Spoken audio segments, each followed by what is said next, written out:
Eh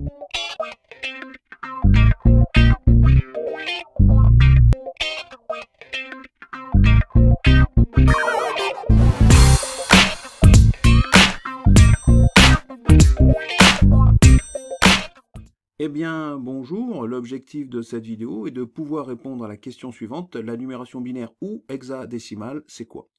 Alors, cette vidéo se destine aux élèves de lycée général qui ont choisi la spécialité NSI, numérique, sciences et informatique, mais peut aussi servir aux élèves de seconde qui doivent suivre de façon obligatoire la SNT, sciences numériques et technologies, car dans le programme de seconde, ils sont eux-mêmes confrontés au binaire et à l'hexadécimal. Alors, on va commencer premièrement avec principe de la numération et on va partir de choses que l'on connaît sur la base 10. La numération traditionnelle représente un nombre par la juxtaposition de symboles, appelés chiffres, pris parmi un ensemble. Par exemple, dans le système décimal, cet ensemble contient 10 symboles différents. 0, 1, 2, 3, 4, 5, 6, 7, 8, 9. Le nombre de symboles définit la base de numération. On a 10 symboles, on est en base 10. Lorsqu'un nombre est écrit, la position respective des chiffres détermine leur poids. Il y a les milliers, les centaines, les dizaines, unité, dixième, centième, qui est déterminée en fonction de la position du chiffre. On parle de système de numération pondéré.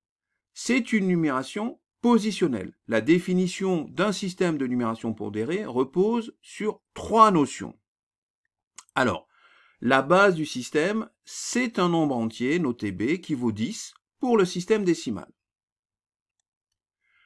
Les digits du système, ce sont des symboles, tous différents, représentant chacun un élément de la base. Il y en a donc B au total, soit 10 pour le système décimal. On a 10 symboles, 10 digits dans le système décimal. Je vous rappelle, 0, 1, 2, 3, 4, 5, 6, 7, 8, 9. Et enfin, le poids de chaque digit, selon son rang, sa position. Donc, ces principes que l'on va d'abord voir dans la base 10, on va pouvoir les appliquer pour une base quelconque B, notamment pour la base 2, la base binaire, et la base 16 qu'on va appeler la base hexadécimale. On va commencer par quelques exemples en base 10. 1515, c'est 1 fois 1000 plus 5 fois 100 plus 1 fois 10 plus 5 fois 1. On sait que 1000 c'est 10 puissance 3, 100 c'est 10 puissance 2, 10 c'est 10 puissance 1 et 1 c'est 10 puissance 0. On voit donc qu'un nombre en base 10 se décompose en puissance de 10. On a ici 5 qui est un chiffre, qui est un digit de rang 0, c'est le digit de poids faible parce que c'est celui qui est le plus à droite. Ensuite, on a 1 qui est le digit de rang 1, le chiffre 1 digit de rang 1. On a ensuite le 5, qui est le digit de rang 2, le chiffre 5 qui est le digit de rang 2. Et enfin, on a ici le chiffre 1, qui est le digit de rang 3, qu'on appelle le digit de poids fort, parce que c'est celui qui est le plus à gauche. On peut donc finalement écrire 1515 de la façon suivante. 1 fois 10 puissance 3, plus 5 fois 10 puissance 2, plus 1 fois 10 puissance 1, plus 5 fois 10 puissance 0. Alors, on a aussi, par exemple, 3,14 qui peut s'écrire 3 fois 10 puissance 0, 3 fois 1, plus 1 fois 10 puissance moins 1, 1 fois 1 dixième, plus 4 fois 10 puissance moins 2, 4 fois 1 centième. Donc, 3,14 qui s'écrit 3 fois 10 puissance 0, plus 1 fois 10 puissance moins 1, plus 4 fois 10 puissance moins 2. Le digit 4 correspond à un digit de rang moins 2. Rang 0, 3 c'est le digit de rang 0, 1 c'est le digit de rang moins 1, et 4 c'est le digit de rang moins 2, ou le chiffre de rang moins 2. On peut dire aussi que 4 est le digit de poids faible, et 3 c'est le digit de poids fort. Alors, on est parti de la base 10, par rapport à des choses que l'on connaît déjà, et on va généraliser le propos. Ce type de représentation peut être généralisé en modifiant le nombre de symboles disponibles, c'est-à-dire en modifiant la base. Soit une base B associée à B symbole. Alors on va l'appeler S0, S1, S2 jusqu'à SB-1, on a ici B symbole. Un nombre grand N s'écrit suivant la règle précédente. C'est-à-dire que vous avez AN, AN-1 jusqu'à A1, A0 qui correspond à la partie entière, virgule, A-1 jusqu'à A moins m. Alors ici, les petits indices correspondent à chaque fois au rang du digit. Donc AI appartient à l'ensemble des symboles. Ce nombre a pour valeur, donc grand N égale AN B puissance N plus AN-1 B puissance N-1, ainsi de suite, jusqu'à A0 B puissance 0, et on arrive au final à A-M multiplié par B puissance moins M. Donc on voit ici, comme on est en base B, le nombre grand N va se décomposer en puissance de B, et on a ici AN qui est le digit de rang N, AN-1 qui est le digit de rang N-1 et la puissance associée à chaque fois. On reprend ce qu'on a vu précédemment avec la base 10 et on le généralise. Alors, cette forme est appelée forme polynomiale. Dans la représentation, l'élément AI est le chiffre digit de rang I, son poids est B puissance I, AN est le chiffre le plus significatif, le digit de poids fort, et A-M le moins significatif, le digit de poids faible. La virgule sépare le nombre en deux parties, AN, AN-1, AI jusqu'à A0 qui est appelée la partie entière, et après la virgule, on a A-1 jusqu'à A-M qui est la partie fractionnaire. Voici la base 2 au système de numération binaire, c'est la base la plus utilisée en électronique et en informatique. On dispose de deux symboles, 0 et 1, c'est pour ça qu'on appelle ça la base 2, appelée bit, contraction de binary digit, on a pris le BI de binary et le T de digit. Donc en fait, on appelle ça des digits binaires. L'élément AN est alors le bit le plus significatif, le most significant bit, et A-M, le moins significatif, le least significant bit. On avait appelé ça précédemment le digit, on peut dire donc le digit binaire de poids fort pour le MSB, et le LSB, c'est le digit binaire de poids faible. Alors, on a un nombre grand N que l'on va exprimer en base 2, et qui va donc s'écrire avec uniquement des digits issus de la base 2, c'est-à-dire soit 0, soit 1. Alors, de façon générale, on a AN, AN-1, donc je rappelle que AN, c'est le digit binaire de rang N, AN-1, c'est le digit binaire de rang -1, de rang N-1, pardon, A2, c'est le digit binaire de rang 2, A1, c'est le digit binaire de rang 1, A0, c'est le digit binaire de rang 0, donc ça, c'est la partie entière, virgule A-1, c'est le digit binaire de rang -1, A-2, c'est le digit binaire de rang -2, et on va jusqu'à A-M, qui est le digit binaire de rang -M, avec chaque digit qui appartient à l'ensemble, je le répète, 0, 1, c'est-à-dire que ces digits binaires sont égales soit à 0, soit à 1. Après la virgule, c'est la partie fractionnaire, avant la virgule, c'est ce qu'on appelle la partie entière. Ce nombre grand N s'écrit d'après la décomposition polynomiale, grand N égale AN multiplié par 2 puissance N, c'est-à-dire que ici, je le répète, AN, c'est le digit binaire de rang N, multiplié par son poids, c'est-à-dire 2 puissance N, plus AN-1, le digit binaire de rang N-1 multiplié par son poids, c'est-à-dire 2 puissance N-1, plus ainsi de suite, et j'obtiens en fait A2, le digit binaire de rang 2 multiplié par son poids, c'est-à-dire 2 puissance 2, plus A1, le digit binaire de rang 1 multiplié par son poids, c'est-à-dire 2 puissance 1, plus A0, le digit binaire de rang 0 multiplié par son poids, c'est-à-dire 2 puissance 0, plus A-1, le digit binaire de rang -1, donc là je passe dans la partie fractionnaire, jusqu'à présent j'étais dans la partie entière, multiplié par son poids, c'est-à-dire 2 puissance -1, plus ainsi de suite, jusqu'à A-M, le digit binaire de rang -M, multiplié par son poids, c'est-à-dire 2 puissance -M. Donc à partir de là, je rappelle qu'on est dans la partie fractionnaire. Et lorsque je vais faire la somme de tous ces nombres, je vais obtenir grand N, non plus en base 2, mais cette fois en base 10. Alors on va voir des exemples. Si je prends par exemple 1, 0, 1, 0,1 en base 2, alors je dis pas 1010, parce que si je disais 1010, ça sous-entendrait que j'étais en base 10. Je suis en base 2. Donc 1, 0, 1, 0,1 en base 2, qu'est-ce que ça va nous donner? Alors, on peut d'abord commencer par déterminer où sont les rangs. Donc ici, je rappelle que j'ai le rang 0. Ici, donc ça va être 0 fois 2 puissance 0. Ici, j'ai le rang 1, donc ça va être 1 fois 2 puissance 1. Ici, j'ai le rang 2, donc ça va être 0 fois 2 puissance 2. Et ici, j'ai le rang 3, donc ça va être 1 fois 2 puissance 3.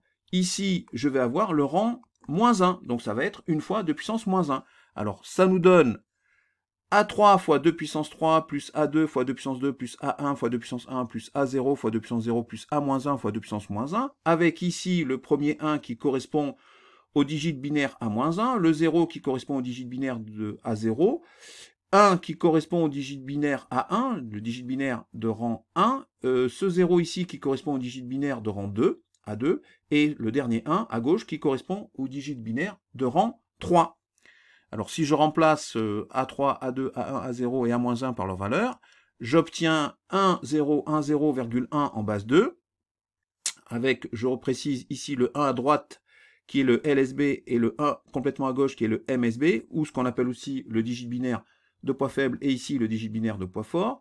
C'est donc égal à 1 fois 2 puissance 3, plus 0 fois 2 puissance 2, plus 1 fois 2 puissance 1, plus 0 fois 2 puissance 0, plus 1 fois 2 puissance moins 1.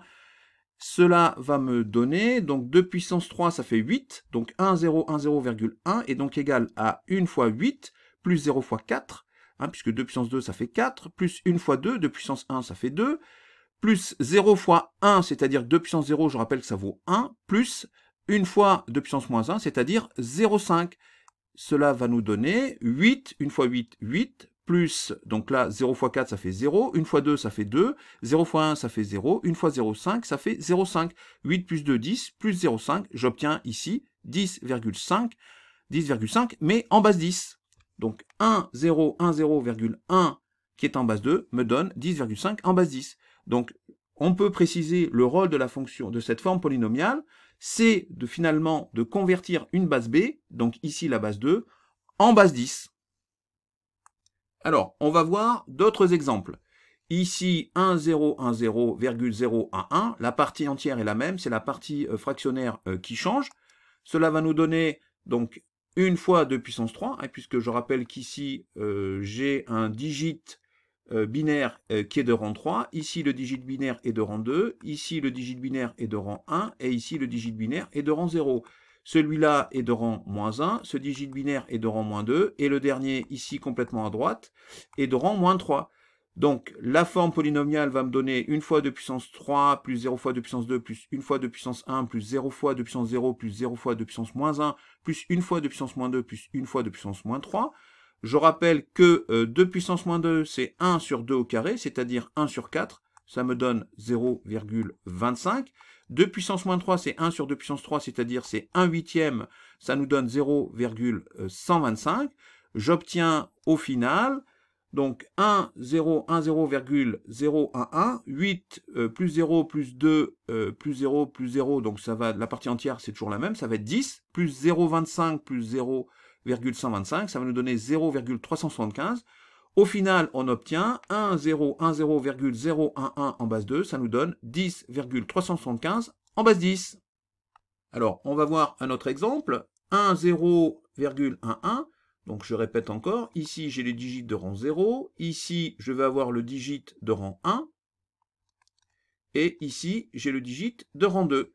Là, ça va être le digit de rang moins 1, et encore une fois ici, le digit de rang moins 2.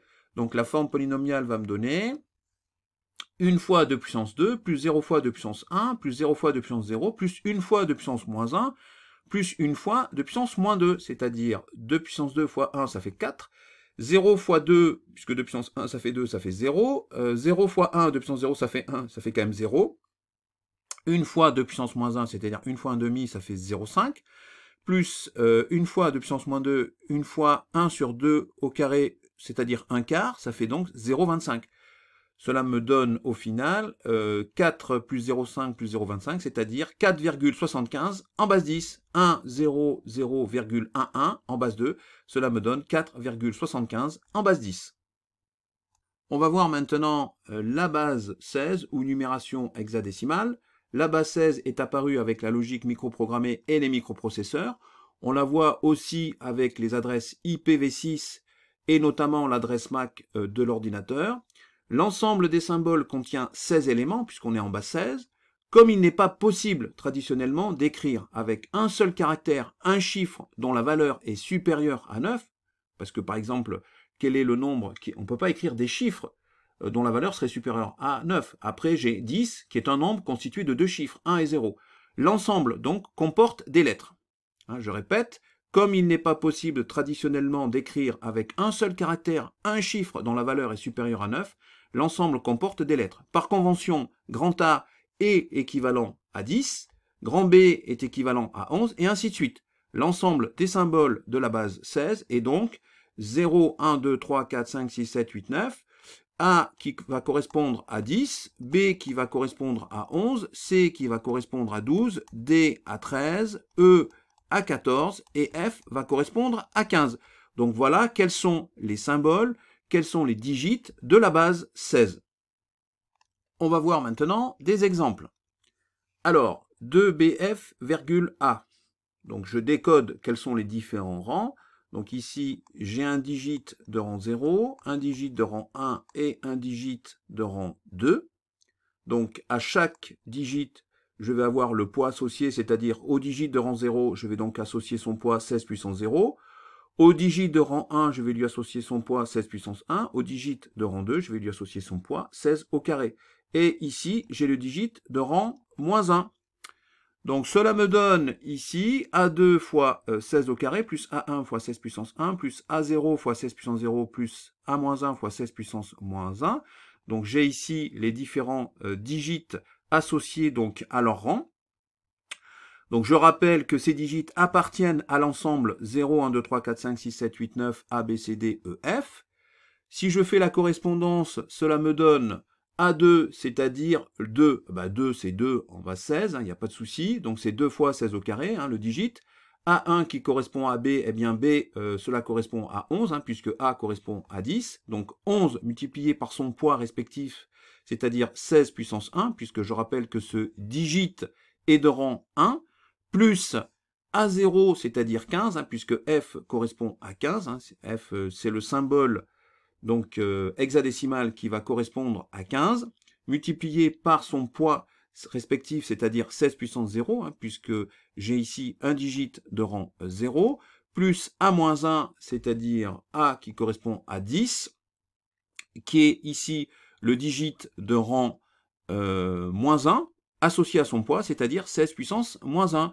Alors, cela me donne, après calcul, 16 au carré, c'est 256, donc 2BF,A en bas 16, cela me donne 2 fois 256, plus 11 fois 16, plus 15 fois 1, puisque 16 puissance 0, ça fait 1, plus 10 fois 0,0625, ça c'est 16 puissance moins 1, et cela me donne au final 703,625.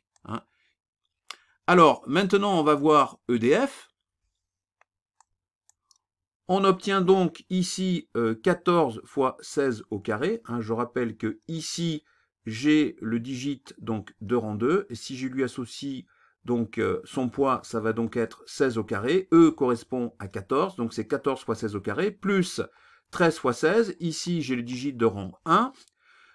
D correspond à 13. Je lui associe son poids, c'est 16 puissance 1, c'est-à-dire 16, plus ici, le digit de rang 0, qui F, ça correspond à 15, multiplié par son poids respectif, c'est-à-dire 16 puissance 0, c'est-à-dire 1. Cela donne au final 14 fois 256 plus 13 fois 16 plus 15 fois 1, c'est-à-dire 3584 plus 208 plus 15, et cela nous donne au final 3807 en base 10.